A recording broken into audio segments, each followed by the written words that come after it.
invitation for public invitation to see if folks want to address the committee.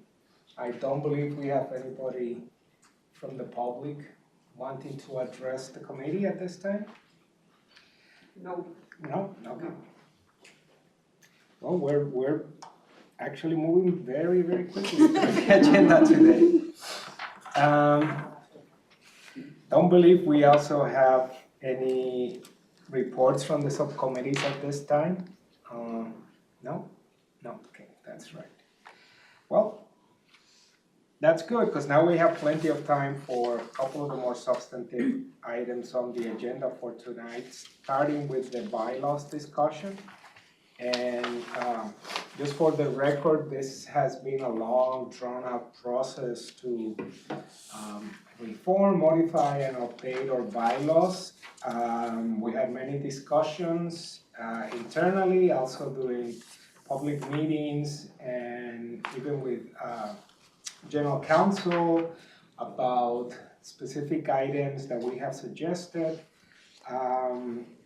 So I think we'll just turn it over to Lila, who will be providing some updates on the status of the bylaws and the changes that we have proposed.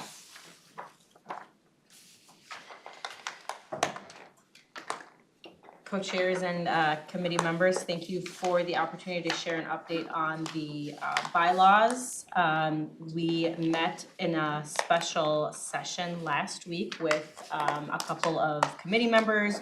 We went over the draft that staff and I updated and wanted to share tonight a new draft and then give everyone an opportunity to react to this draft.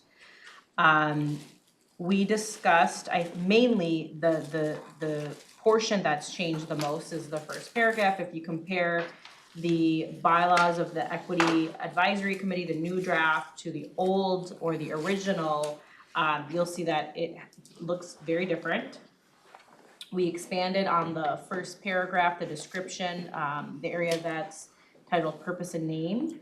We extended this area so that it reflects what the advisory committee is tasked with doing. And then we numbered out the portion in the original paragraph that said, the committee shall advise the council regarding the development of policy and appropriate processes for assessing and monitoring the council's performance against such policies in the council's effort to advance equity in the region. We numbered this out to help clarify this particular section. I know in the past there have been questions. I think I'll let the committee read over this section, give you a few minutes to read over this section, and then request any feedback or changes that we can take note of.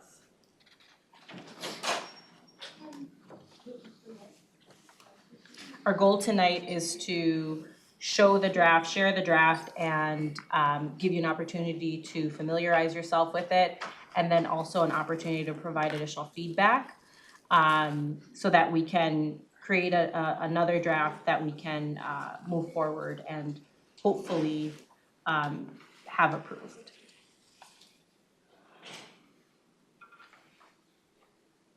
And hopefully, what was that last thing? Have it approved. So, yeah.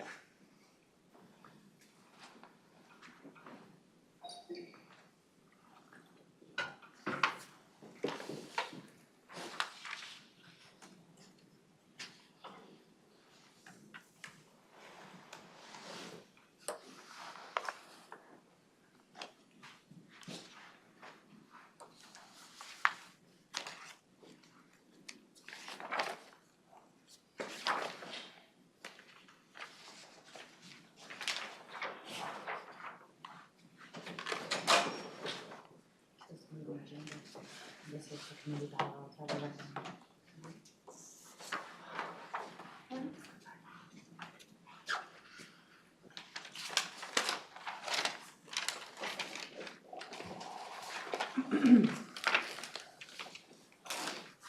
Has everyone had the opportunity to look over this first paragraph?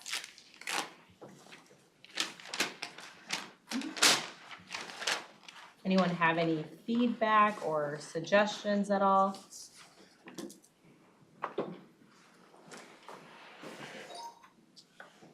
Again, we numbered the sentence that I read off into 3 sections. And the highlighted appropriate process, feedback that we received from some folks is that it's very vague. If anyone has maybe a suggestion or feedback on different language that we could use in that section, we would greatly appreciate it as well.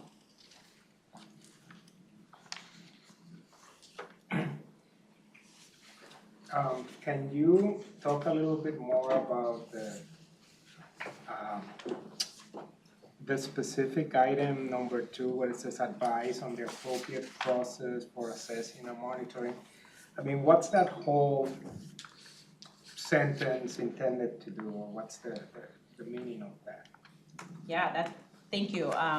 So the original bylaws states, the committee shall advise the council regarding the development of policy and appropriate processes for assessing and monitoring the council's performance against such policies in the council's effort to advance equity in the region.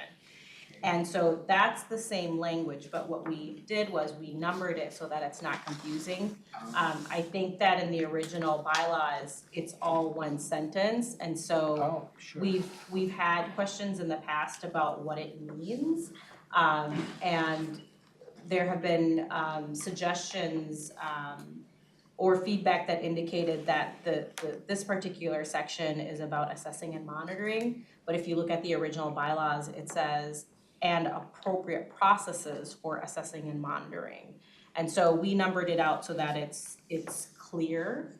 And then, future committee members, current committee members and future committee members would not, it wouldn't be confusing in the future. That was the goal by numbering it out.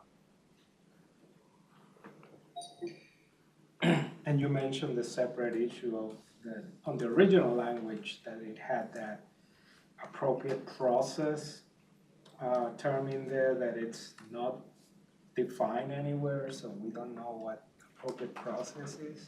Correct, yes. Appropriate process is very ambiguous, and it could mean something different from person to person, or committee member to committee member. And so we wanted to maybe take a look at maybe stronger language around what appropriate means.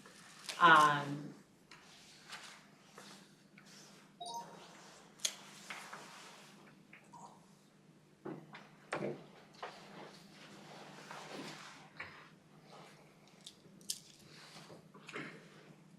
Are there any other questions about this section? Can we make some suggestions here? Yeah, absolutely. Okay. I'm thinking of specifically appropriate process to add appropriate and culturally beneficial processes.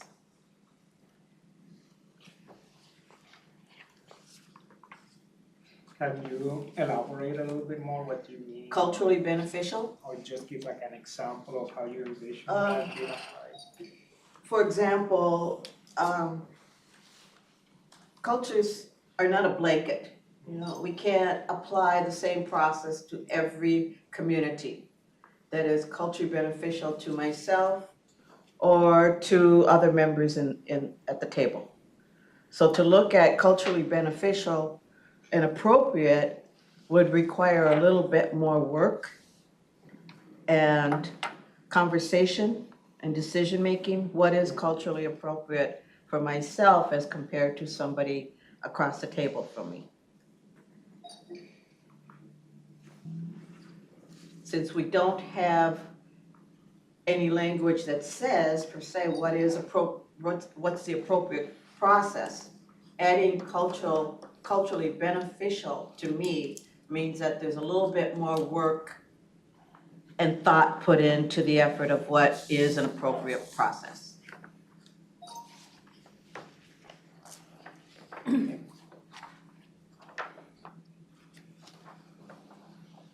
Yeah.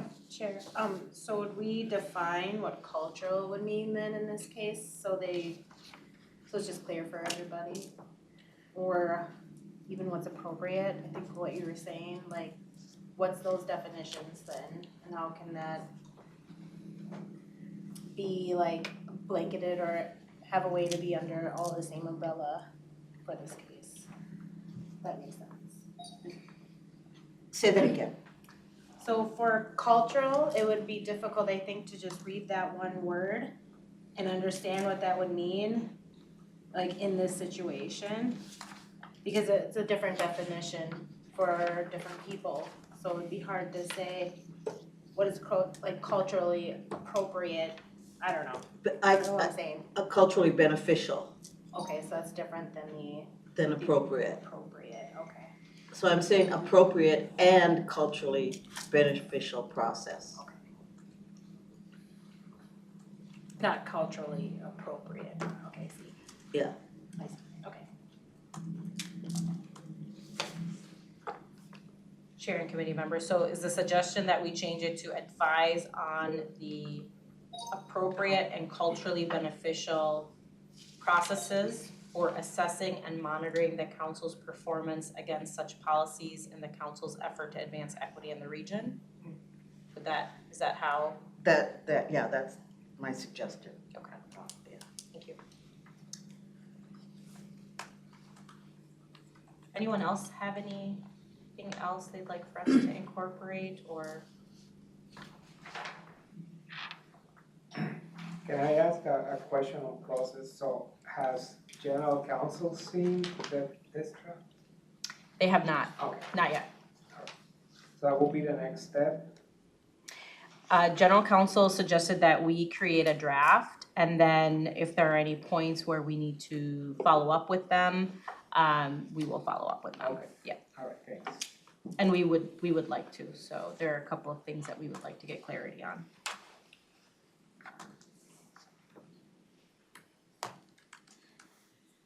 All right, the next section of the bylaws is membership. In this particular section, we did have committee members in the past highlight low wealth and also new Americans. They'd requested to either add a definition or to remove them. We have reached out to the committee member to ask for additional information. We were not able to we were not able to receive additional clarity around that, so this question still stands. Do we want to define low wealth and new Americans? If so, is there a definition that we prefer to use? If anyone has any feedback, we would certainly welcome that as well.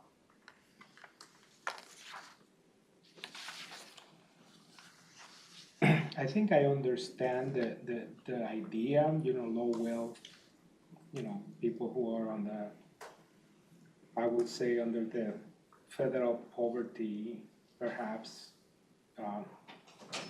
threshold or designation, and new Americans, like first generation immigrants. I think that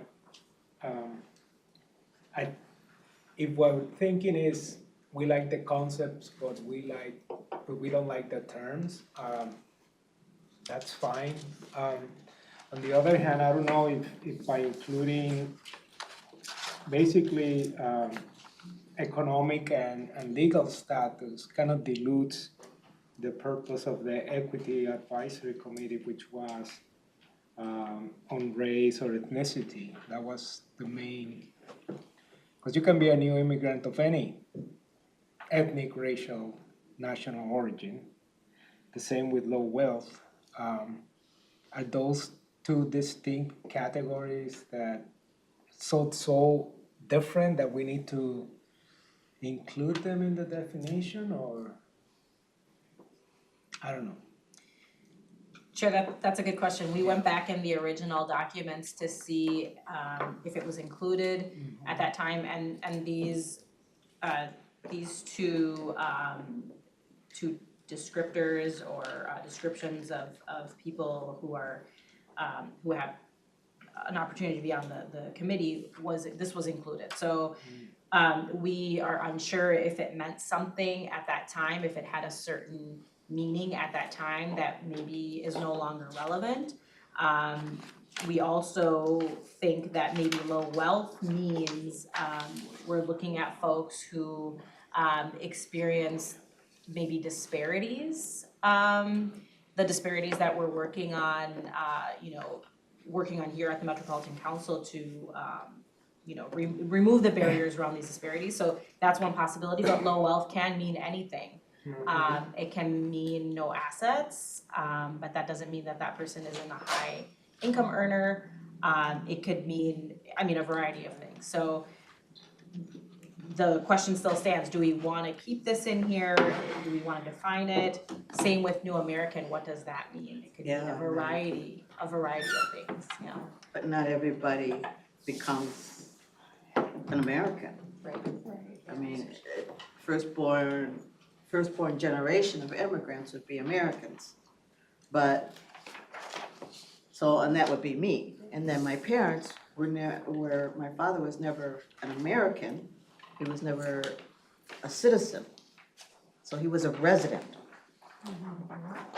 And there's a difference. And so, there are laws that covered him as a resident of the United States, and he was not covered by the same laws as a citizen of the United States. And so there is a difference. And I guess I have a problem with the term New Americans. I do as well. Well, I'm not sure how, if somebody is of low wealth today, and tomorrow hopefully they are wealthy, are they off the board committee? I mean, you can't change if I'm a Latino or not.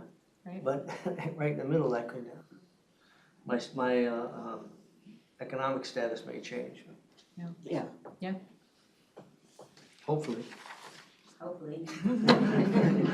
Yeah, hopefully with the first generation, yeah. Yeah, we agree, low wealth can mean a variety of things, right? And what determines that? We could leave it as is and, future committee members can then decide what that means for them at the time, or we could further define it, or remove it, but we would have to get some, clarity from OGC if that's something that we can remove. So it said low wealth before? Low wealth, yep, the low wealth and New Americans is what the original bylaws stated. I was wondering which one was. Yeah, this is the original bylaw. Yeah. I will say, my suggestion will be to strike it simply because we don't have a good definition of what it means. The less ambiguous the bylaws are, the better. Yep. On everything, not just on this. Yeah, I know, Thanks. 'cause I have a DBE and but I never. Can you move the mic closer to a little bit closer to you? Oh, okay. Thank you. So we'll get additional advice on whether or not it can be removed, and we'll share that with the committee. All right, the next section. I just wanted to go on record, I, maybe the way we word it is differently, but I'm on record that I'd like to keep it in there. You'd like to keep it in Because I there, think okay? the income and wealth is a big common denominator through all kinds of diversities and cultures. That's actually the number one thing for not, going up in some of the barriers and things. So I think it's an important one to keep on there, how it sits and all that, I don't know, but I think it's an important Sure, thing to be on there. sure. Chair and committee members, we'll also check into that as well. We can check on whether or not it can be removed, and then we can also do a little more research on our part and try to find maybe a better way to include income levels into this section. Okay, thank you. So we can do that. Madam Chair, when I look at it and it refers to a residency, we have a similar kind of definition when we do supplier diversity. What does the McCub stand for again? MCUP? Ashanti. MCO. Oh, MCUP, yeah. underutilized businesses. Minnesota's Metropolitan Metropolitan Council Council. of Underutilized Businesses. Yeah, see, now that was defined by a residency and an income.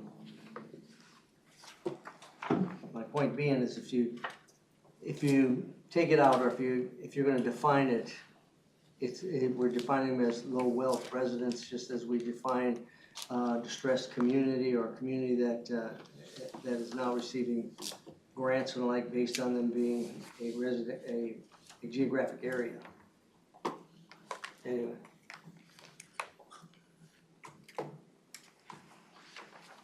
We can also do some additional checking around maybe some other terms that may get at maybe what, I mean, again, this New American can mean anything, right? As stated before, so we can do some additional checking on that. If someone has any additional suggestions, they can also let us know, the committee can let us know. We're asking for additional feedback, we're opening up time for feedback, and we're hoping we can get feedback by Friday, so. The next part in this particular section that we added in, a previous committee member also requested that we add something around accommodations. As shared with the committee before, we're unable to add ADA language into the bylaws, but we can add language, and we'll have to verify this again as well, around reasonable accommodations, or the sentences, reasonable accommodations can be made to co-chairs, or requests for reasonable accommodations can be made to co-chairs and committee members, who will then present the request to council staff for consideration. And so we're hoping that committee members who may have any accommodation requests, just let us know, and we'd be able to take care of that. But we did add that in there per the request of a committee member previously. The staggered term section, this particular section previously, there was a change made in the original draft that we sent to general counsel. We are still doing some checking on this particular section. We were unclear of whether the guidance was to change the terms or not change the terms. So this is something that we need to provide you with follow-up on. Does anyone have any questions about this section at all?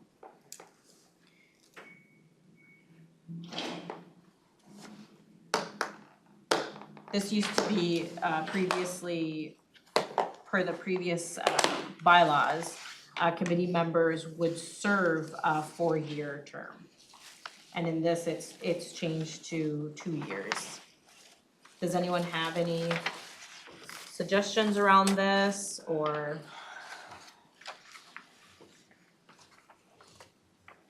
Can you refresh my memory? Is that part of the discussions that we had on This this? Yeah, this was a recommended update in the previous draft that the committee sent to general counsel for feedback. And the original bylaws state that each committee member will serve 4 years, except that each member will continue to serve until a successor is appointed by the council. So that's what the original said. The change that we have noted is, well, changing the term from 4 years to 2 years, and each member can serve up to 3 consecutive terms and a total of 6 years. And this is what we need to follow up on, just to verify if we can change it to this, if this is what the committee desires. I think the most important part is we're looking at whether committee members feel 4 years is appropriate or 2 years is appropriate for, to commit to this committee. Does anyone have any? So currently it's 2 years, right? No, currently it's 4 years. Because I remember, so I've been on a few of the selection committees with the staff, Katie Driscoll, and I remember that there is a good amount of turnover, so we have to fill in a couple people each year, pretty much every year, because people for many reasons step out before their 4 years are over. So I just wanted, seeing that process behind the scenes and being on the selection committee, I could see that 2 years would make sense. I would concur that 2 years looks good, and I like how we could have it up to 3 terms, so then they can basically get up to 6 years, and, you know, if they're active or wanna continue on, but yet their commitment is only a 2-year commitment, so I think we'll get more people to commit to it and then keep their commitment for that 24 months.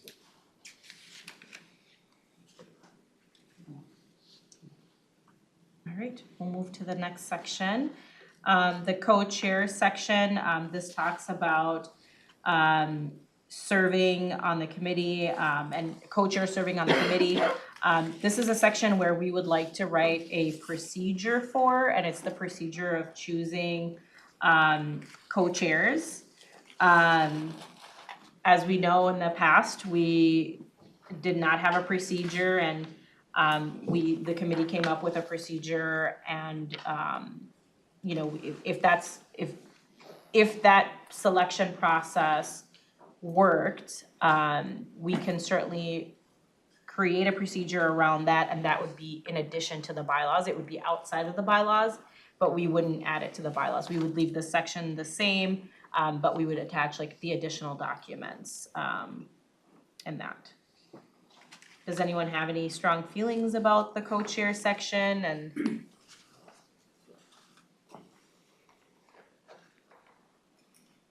So the way we handled the voting with Vanessa, that would be added into this, the step-by-step process?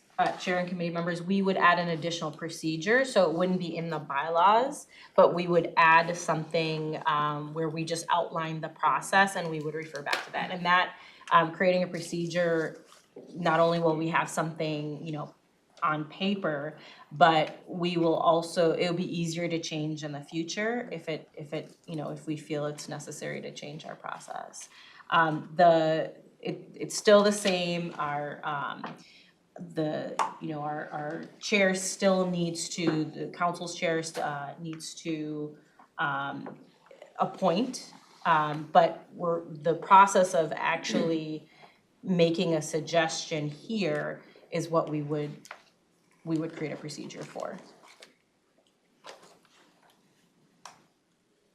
With one of the, so the co-chair who preceded Lila, she was like our de facto leader for many years.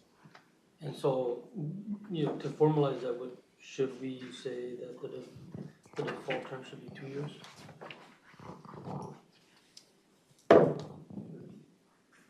If that's what I'm proposing. So then we don't have to reappoint every year. Yep. So you want to put that Sure, yeah, we can check into that as well. That would be something that we would have to check into, but we can certainly check on that. So we would change the section, the section that says the term of each co-chair is 1 year, after which they may be reappointed for an additional 1 year term. We would change that to 2 year term. Yeah, correct. Okay. I have a point of clarification. Are we reappointing or are we electing?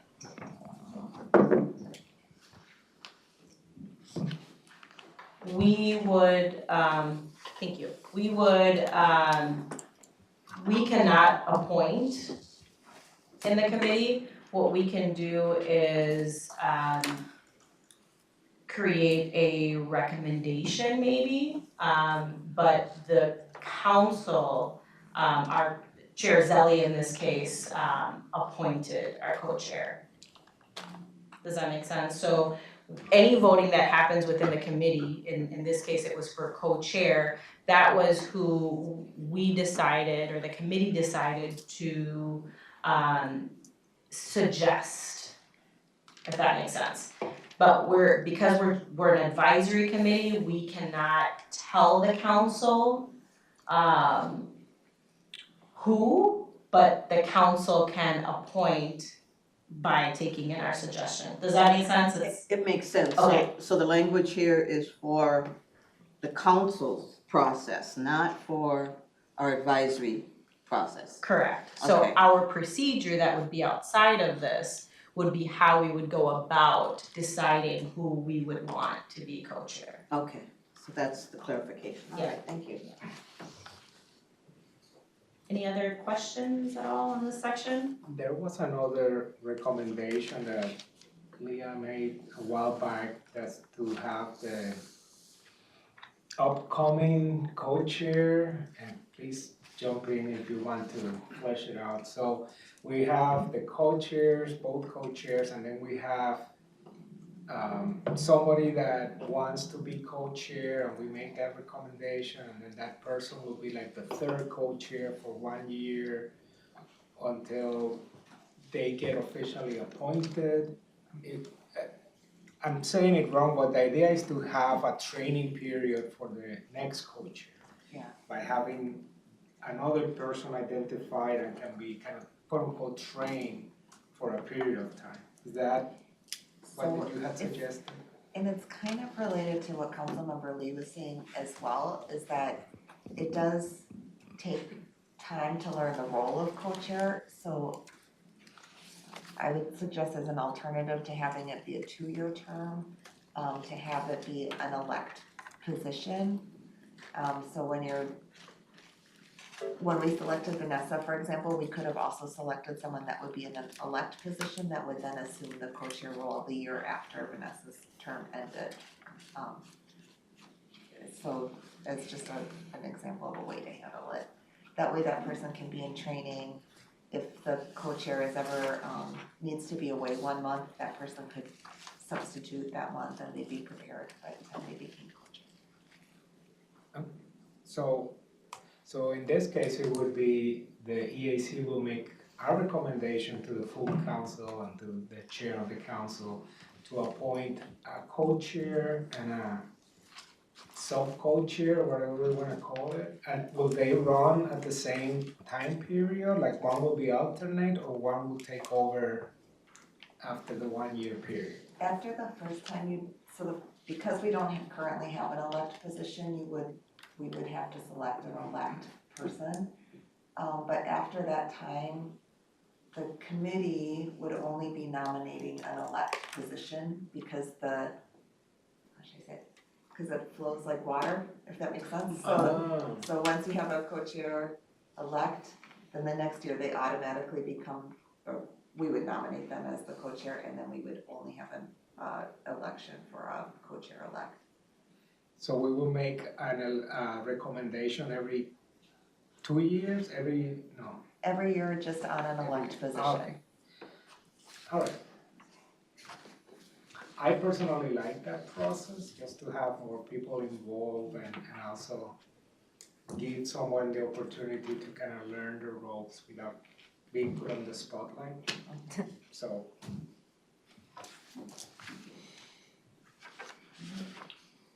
And as stated before, we can create a procedure outside of the bylaws for this process, so we can certainly look into that. The next section is committee vacancies. Committee members shall communicate their intent, abandons their, abandon is one way to put it, but people who may not attend and may not communicate and may not let us know that they are continuing on the committee. We would like to write out a procedure around that as well, what we would do in that situation. And so that would be something in addition to the bylaws as well. Anyone have any questions about this section?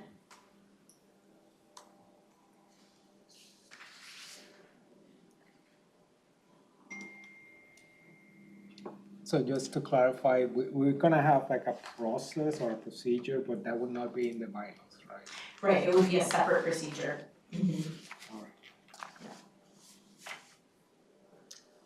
All right, and in the previous draft, there was advancing the work plan of the committee by participating in subcommittees.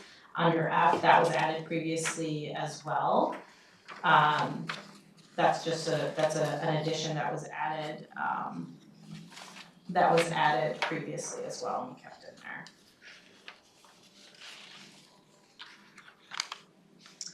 And then this goes on to talk about meetings. Now, the most important section in this area is the language in bold.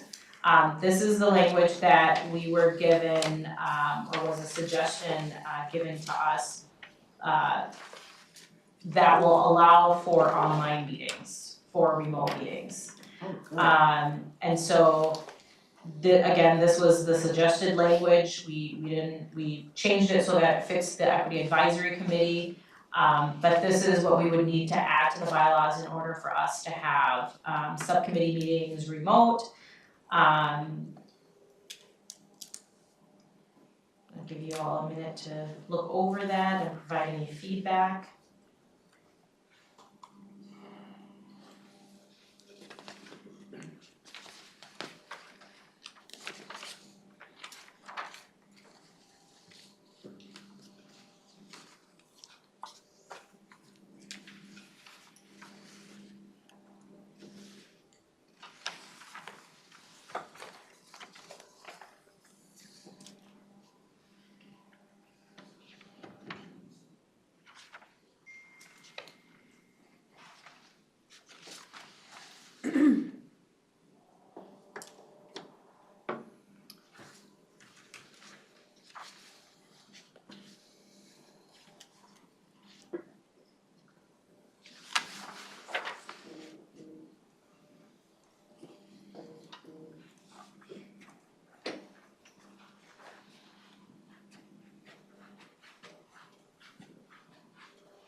Are there any questions or suggestions at all?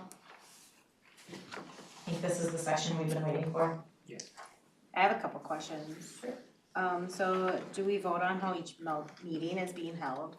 But the meeting before, how will we know whether it's in person or virtual? I think that the committee chair and committee members, the committee can decide on how they proceed in that way. These are public meetings, and so we would have to decide in advance. I think one of the suggestions made previously was, you know, we can meet every few months in person, and then the rest are online. At this point, we don't have this is the language we would have to put in the bylaws in order to even do that. And then once we do that, we can figure it out, I think, as a committee. We can figure out, you know, what we decide to do, but whatever it is, we wanna make sure that it's accessible and available to the public. And my next question is, there resources for individuals that might not have an office or a computer, like myself, that could, you know, do this appropriately, not in their kitchen or with a, you know, so, just curious. Yeah. Can you say more? Like, I only use my phone if I have it's hard, I don't have a laptop or a computer, or I am in a small space, so I would do it on the kitchen table, which is hard to conduct. Yeah. I think personally. So when I did online, you probably didn't hear much from me because my son was running around, my cats were sitting on my phone, and who knows what. So just curious if there's a way to like put in the bylaws, a space that a person could go to if you decide to do virtual. But I'd still personally want to go somewhere to do it. Yeah. Your neighborhood library? They close at 5 o'clock usually on Tuesdays, but I'm willing to travel, so. Chair and committee members, yes, we can do some checking on that. I mean, that's something that we haven't checked on. We haven't, it makes sense, right, that maybe there could be a space here, for example, if someone wanted to come here. But we would have to check on that. I don't know if we have any other committees doing that at this time. It would be something that we would need to look into.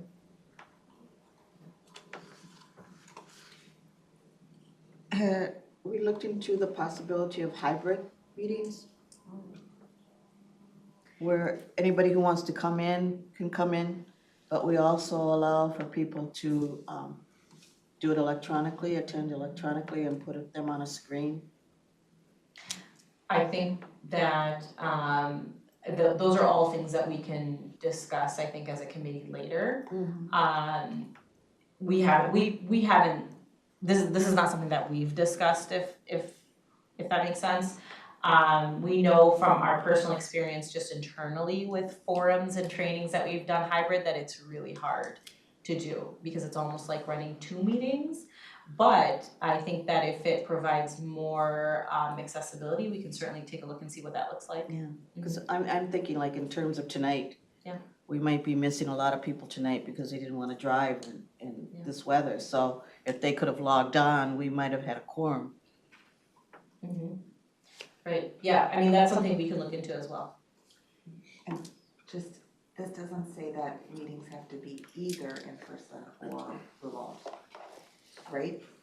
I'm trying to make sure that this addition wouldn't require it to be one or the other, it could be a hybrid. It could be a hybrid, yeah, that's our understanding as well, is that this language allows a remote meeting. Whereas right now, accessible to the public means in person. So this would allow remote. And then how remote happens, we can figure that out.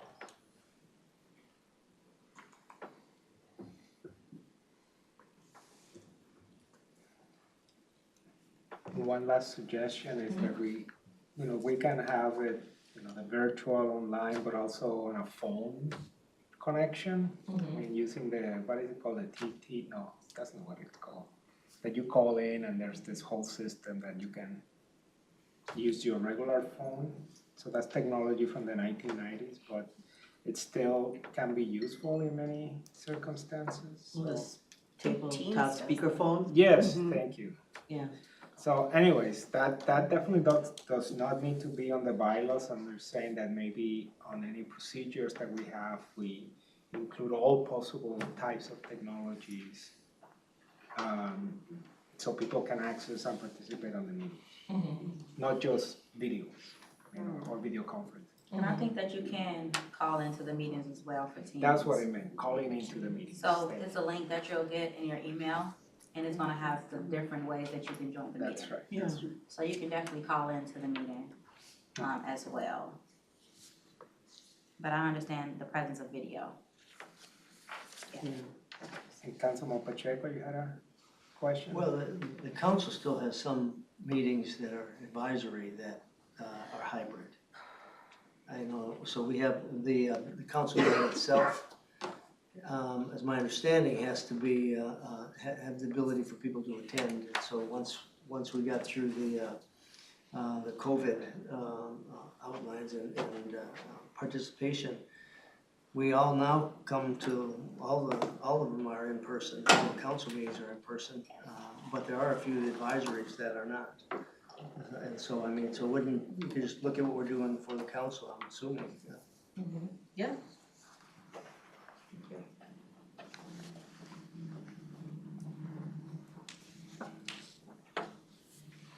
Okay. We'd be happy to check into that. The last section that we have on here, which we'll have to actually change back, is the section, oh no, I apologize, this is not updated. I was gonna go over member expenses. Committee members shall be reimbursed for reasonable expenses in accordance with adopted council policy. There was a suggestion in the past to somehow pay committee members. At this time, that's not something that we can do per state statute. In the future, if that changes, of course, we'd be happy to share that with the committee and let them know that change has occurred. These are the bylaws, the most recent updates. We are requesting, again, additional feedback. We plan on creating one more draft before we submit it for review. And we'd like to receive feedback by Friday. So please feel free to look over this, take your time to make more suggestions. If there's something in here you don't agree with, or you do agree with, or you want more, something more defined, or whatever the feedback may be, please let us know. Again, we'd like to have that feedback by Friday. Does anyone have any questions at all?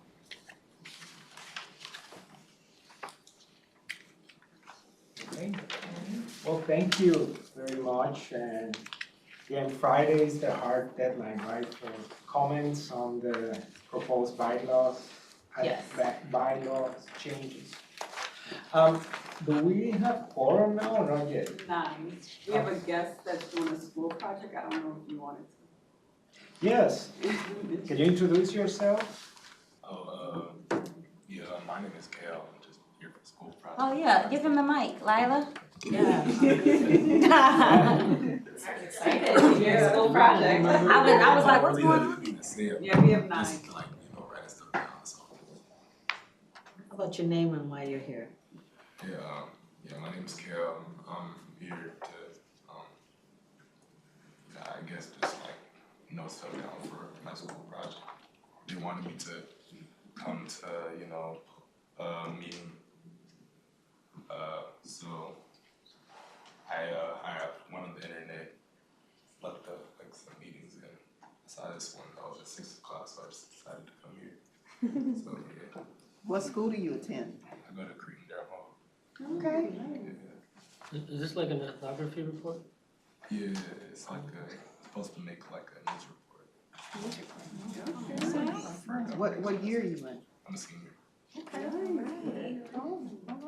Grab something to eat too. We got tea and coffee and agua.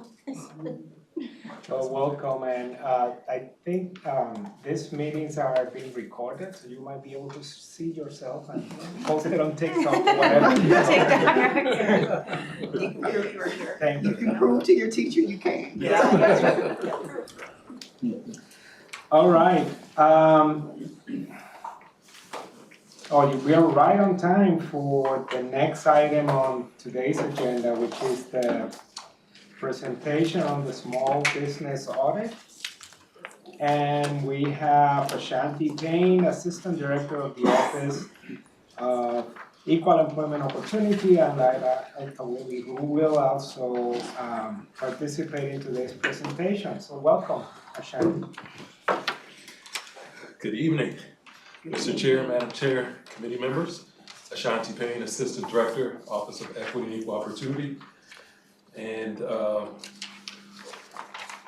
hopefully, I'm here to talk about, answer questions, gather feedback, recommendations for the scope of work that we drafted for an equity audit, really focused around council procurements, past, current procurement policies, contracting policies, our two small business programs, the administration of our two small business programs, which are, excuse me, the Disadvantaged Business Enterprise Program for federally funded council projects, and the Metropolitan Council Underutilized Business Program for our locally funded projects. And really looking for ways to get better in what we do through our contracting and small business programs in terms of outcomes and how we can specifically facilitate participation from businesses owned by Black, Indigenous, Hispanic, Asian owners. So hopefully you've had a chance to look at it, and really I think this is a opportunity for us to really gather some information, identify barriers, implement best practices in other jurisdictions, regions, and in our own region, and really,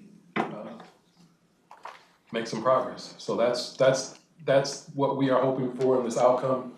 And then also, of course, if there are folks within your communities, when this does hit the streets, that you, that want to do this work, that you know that do this kind of work, that we would like to also make sure that they understand and hear about. And Lila, anything that you want to add? And actually, I'll just say this, Lila will be the project manager once there is a RFP on the street and there is a contract in place.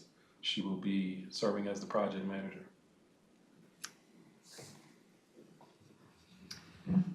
What we printed out today is the conflict of interest guidelines.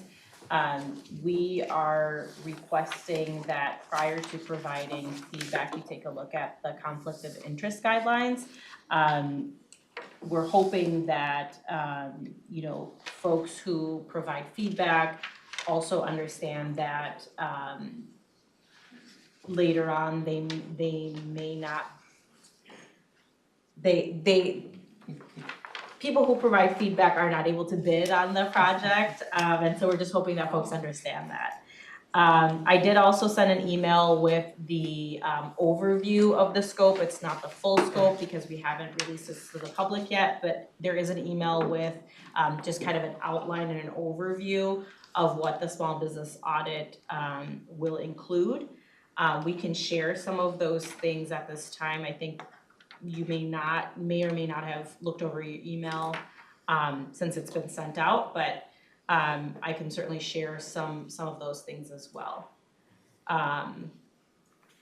Or Ashanti may.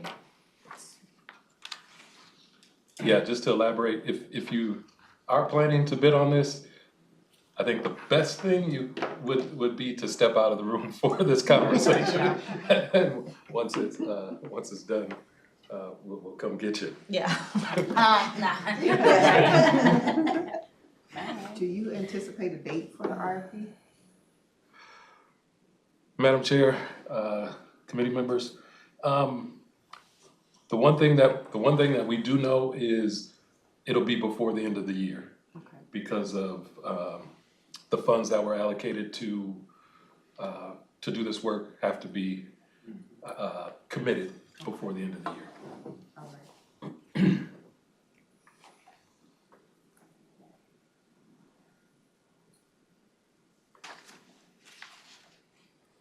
And can you just for the recording and for anybody who might be interested in this in the future, and it's on your email about what exactly are we talking about, but if you can just give a little bit more detail about what the work from the small business audit will be. Sure. It's really about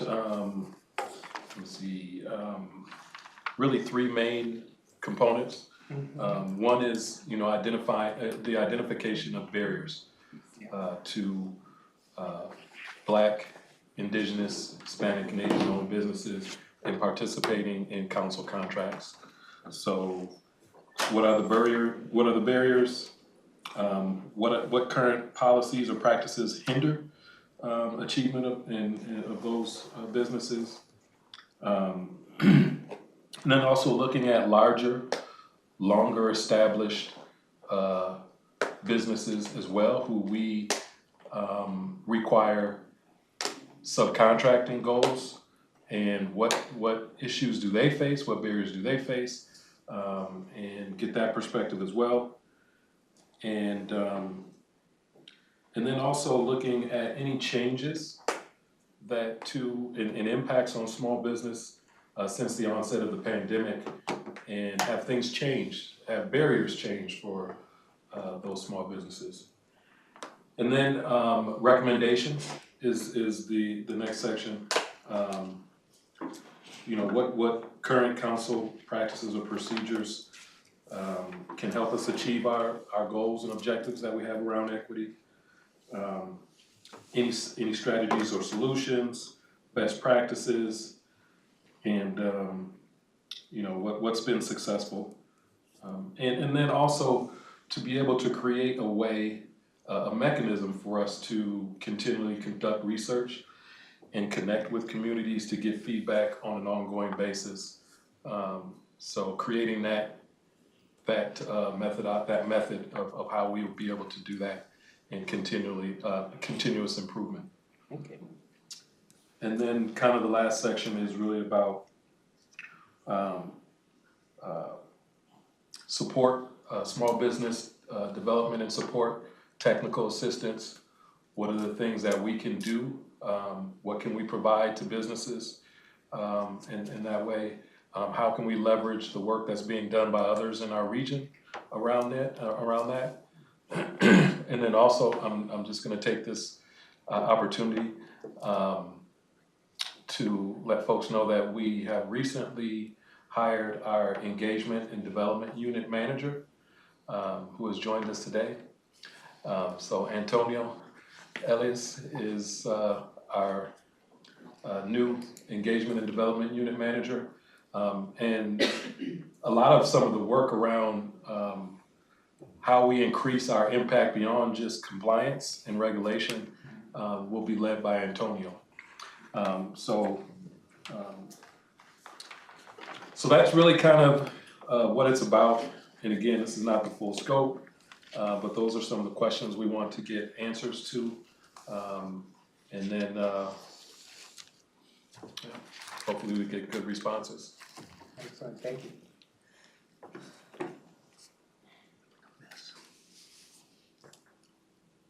Any questions, comments? Yeah, Councilman Estrada.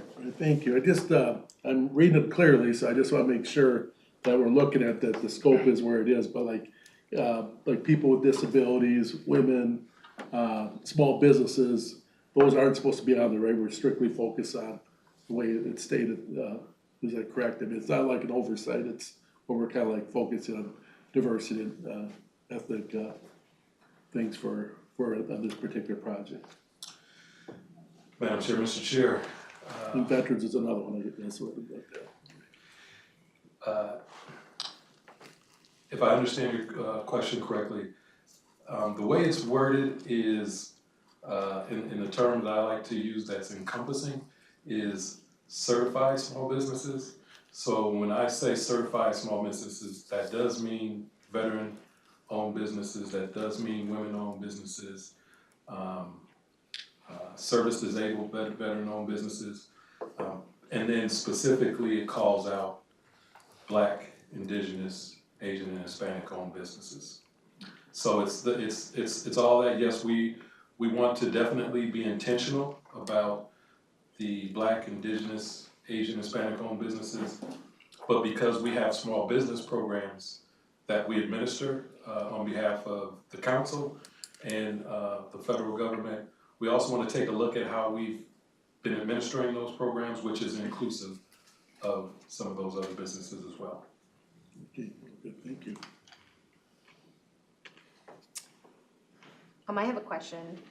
So when the Met Council decides to do an audit, in this case for small businesses, do they include like cities and train cities to look for businesses to recommend to the Met Council, or do training for, say, like the assessors or the people who do licensing at city halls, that they could say, looks like this could be of interest to you, this small business? Madam Chair, Mr. Chair, committee member, can you elaborate that? I'm not sure. Sure. So like, understand your question. if I worked for a city and I was, say, doing the front desk, and a Spanish-speaking business owner came up to me and said, I need a liquor license because I just opened my new restaurant and I'm the only person. Could I say to this person, oh, I have knowledge of this Met Council funding you could have, and give that information to the residents of people's cities?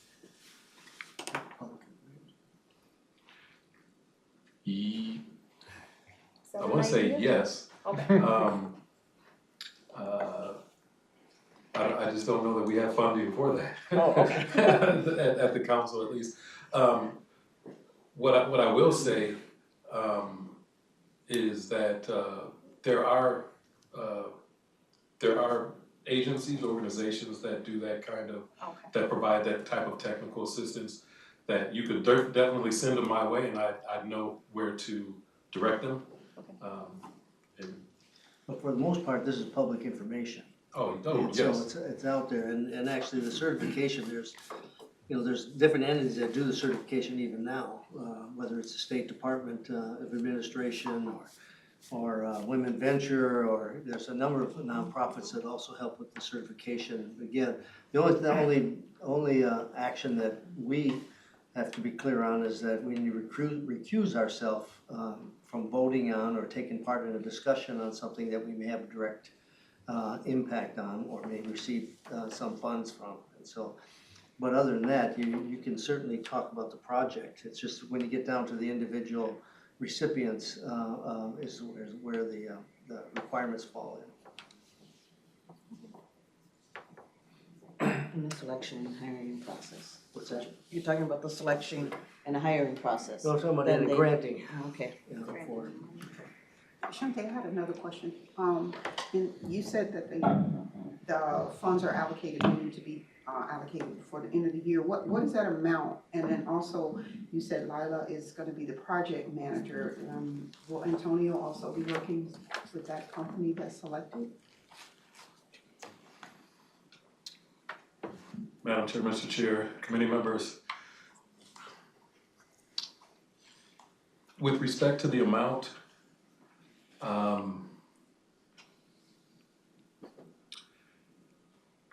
it is not common practice for us to publicly divulge the amount. Okay. Because then everybody's gonna come in at that dollar figure. Yeah. So I respectfully ask to refrain from answering that part of the question. And then now, I'm sorry, what was the other part of your question? Oh, well, Antonio, I envision that Antonio will be working closely with Lila. And a lot of the information that comes from this is going to influence his work and the work of his unit. So, so yes. Thank you. Any other comments or questions? I have a question. Anita? Okay. Just so that I'm clear, you're talking, when you said RFPs, you're talking RFPs in general for proposals that the Met Council is putting out and that anybody can then respond to, right? Or are you talking about, when you were talking about barriers and recommendations and analytical data and support and technical assistance, are you talking about providing, doing an RFP for somebody to do that? That's where I was just, Madam Chair. you get my question? I think so. Okay. I think so. So when I was talking about RFPs, I was talking about, we will be putting out a request for proposals for entities to respond to and submit a proposal to do this work. Okay. But the other part of, I think, of what you were saying is that, yes, I think if it's identified that one of the barriers or one of the benefits or things that we could do better is provide technical assistance to small businesses in responding to RFPs and how to, access those opportunities. Most certainly, that is something that we will find out. We want to find out, and we'll respond to and make changes. Okay. Because I think I said this before, that some of the help that small business owners could use is how to write a proposal and get all the information that's in the RFP into their proposal. And as long as you might even consider having a unit that would help people with those kinds of technical assistance and how to write a proposal that hits all the spots in the RFPs and respond to what the proposal or the job would be. Because sometimes we can do the work, but not all of it. So there's some components of what we do as small business owners that we don't have the technical knowledge and the expertise to do it. But if we could get some help with that, then I think in the end, you'd find that you're hitting a lot of the smaller business that you're looking for. Madam Chair, Mr. Chair, committee members, yes, we will definitely take that recommendation to heart. I think that is definitely something that we experience and see and hear from small businesses. And that's definitely gotta be a part of this work, is what kinds of technical assistance, support, access to resources can we help provide that will help that process along. And the reason I say a unit, because that would be their work to do specifically, but they have no contact with the final selection process and the hiring, et cetera. They just meet directly with the business owners, and that's the job. They don't go any further than that. So it's like they're not knowing what your final decision is, and you really, because they keep you apprised, you know how far they're going, where you can advise them and say, no, you can't give them that information, or yes, you can help them in that area. That's like a whole creation and a whole outside the box idea. Well, I thank you for that, because again, I'm gonna take this opportunity to give another shameless plug. Antonio will be hiring for a position similar to that. Oh, okay. So if you know of individuals who provide that sort of business advisor ship to small businesses, send them our way. Yeah, just like providing resources, Yes. information. Ashanti, can I add Okay. or may I?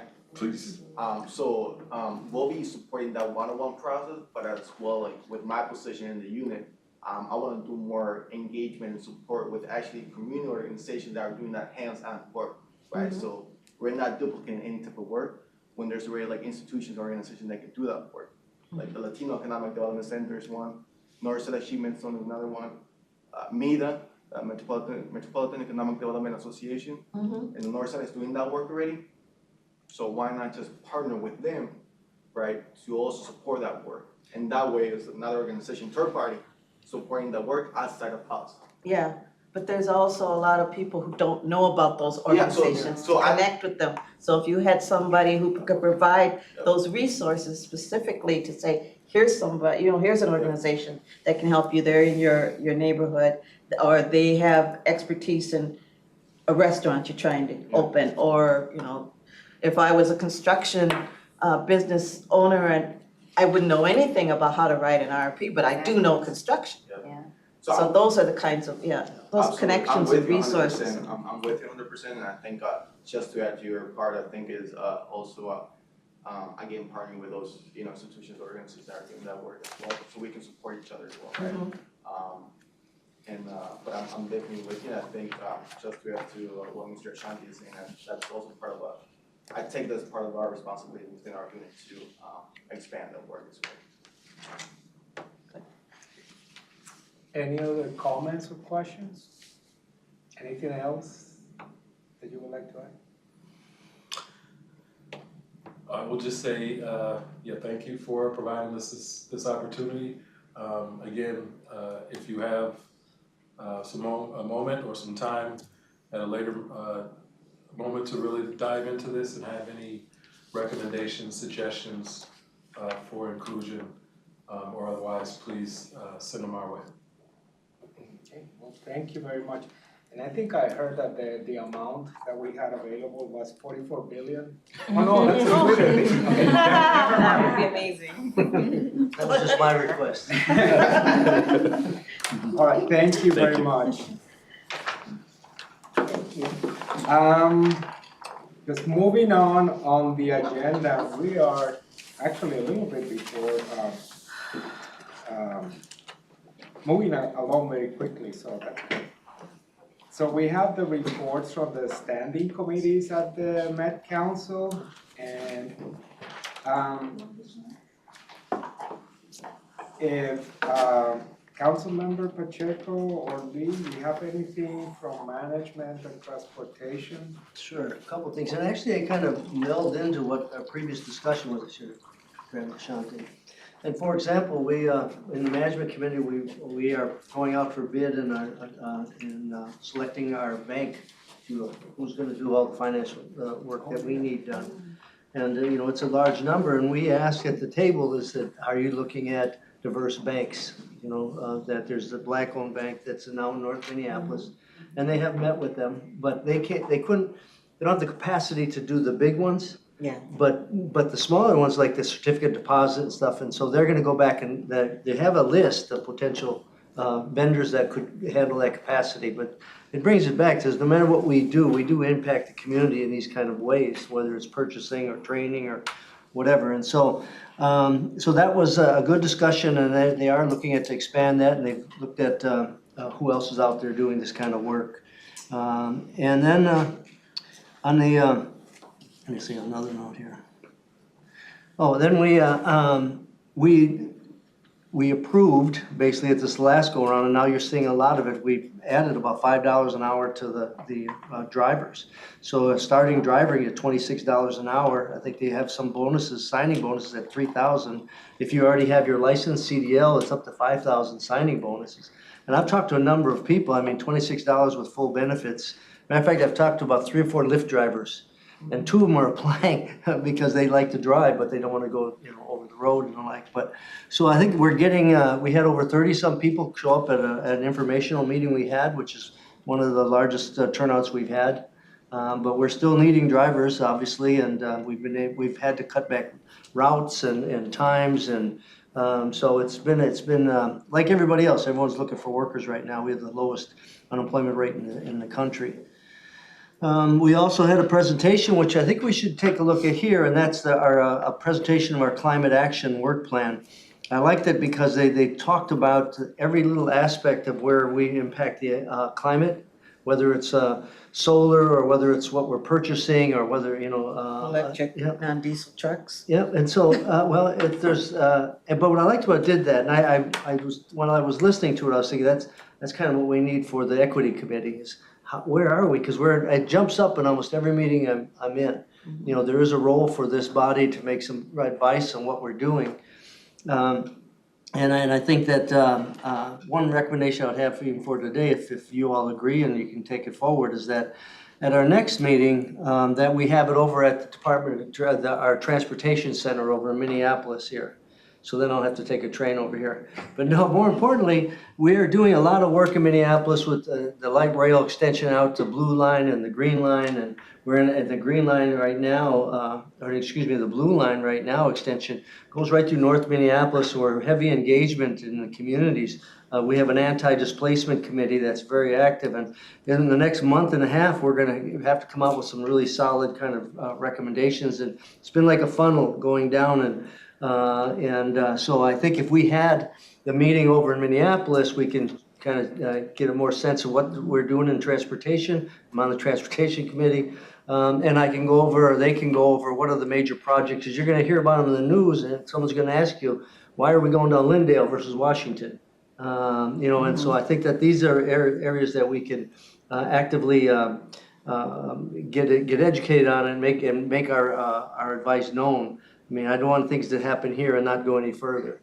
And so there's a lot of action both on the management committee, but more importantly on the transportation. And if the chair and Francisco and the co-chair here, if you want to, I don't know what our procedure would be to move this meeting, but I'm more than willing to take it forward if that's what you'd like. We have discussed this before about going to different sites for our regular meetings. I don't know if that's an issue of the bylaws or we can just decide that. I don't. Yeah, Yes, we can decide that. okay. The only challenge is we wanna make sure that folks have enough time to, be aware that there's a different location for the meeting and that we give the public, notice as well. Okay, But we can absolutely meet in the community. all right. I have a question. Are you talking Do you have any feedback on that pilot program that duplicates that ride share? You know, What's that? Do you have any feedback on that, pilot program that duplicates the ride share with the buses going around in, North Minneapolis? I don't know the exact numbers, but it was very successful for the way they're reporting it. And it's really meeting a need that they're seeing. And so I'm not sure what the next level is to expand it. And basically what we're talking about is rather than, it's almost like a lift Yes. that you had a regular scheduled deal and said you don't have to have any health issues to bring you to your appointment. And, you know, because right now, if you're running a bus all the way through and you only have 2 or 3 people, it probably is cheaper just to pick somebody up and dropping them off. And so I can get it to you. But again, the feedback we had was that it's very successful, and they're gonna look at how building it into our transportation plan. So that pilot is ended? I don't think it's ended, but I don't know if, I have to look for you. Okay, thank you. I can get it to you. Madam City Councilman, Co-Chair. I know that the program is going successful. I was at a friend's house and I heard his auntie talking about it. Okay. So he was like, I'm like, oh, you know about it? She's like, yeah, I look at the news a lot too. And she's like, yeah, people are loving it. So just a little community comment. But she looks at the news a lot. What about those that don't, you know, so. That's the kind of feedback we like to hear from the community. Yeah. And I have the app for the Metro Transit micro program, that's what it's called officially, so you can download the app and it's got all the information about what the program is all about and also how to sign up for the actual ride. So I don't know if we can send that information to all the members, just the website so they can get more info on how to What's sign it up. called? Microtransit. Microtransit, yeah. Thank you. Anything else?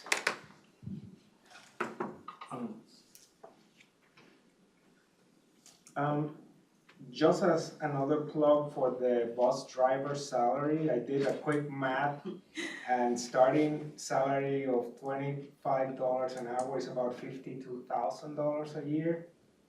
For comparison purposes, when I started as a lawyer, I was making $33,000 a year.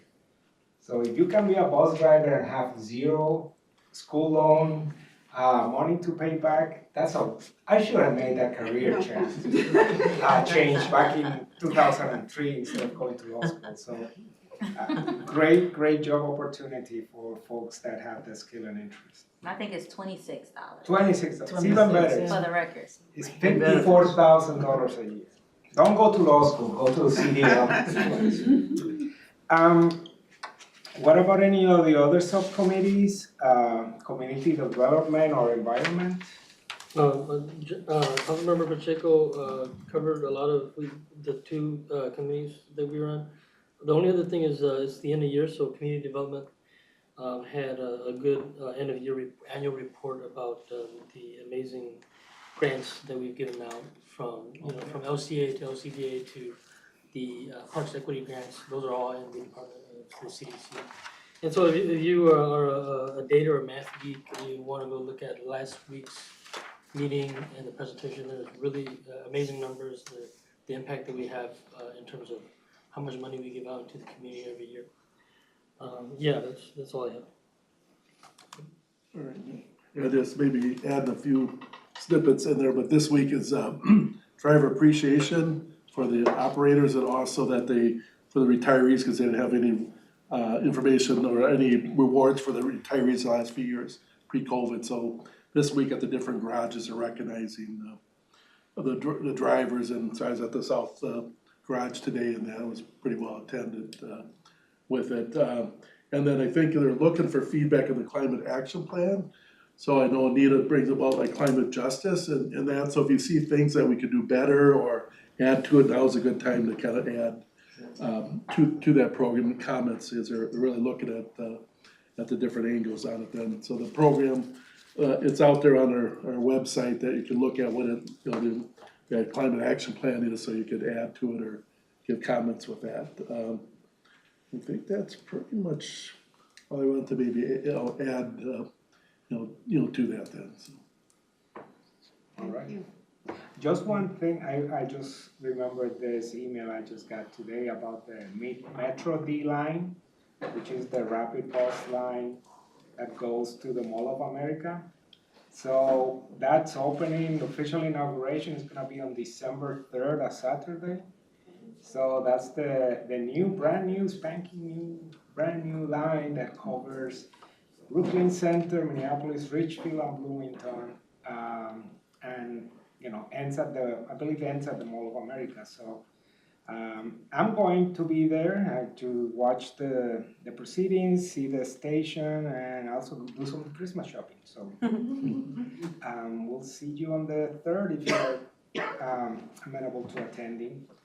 I also have one last announcement, and it's that we are, the applications for membership at the Met Council are being, you can submit your applications to join the Met Council. That's the position. All our positions are appointed by the governor. But my position is gonna be vacant because I'm not reapplying. I don't know if anybody else is reapplying or not, I'm not gonna ask.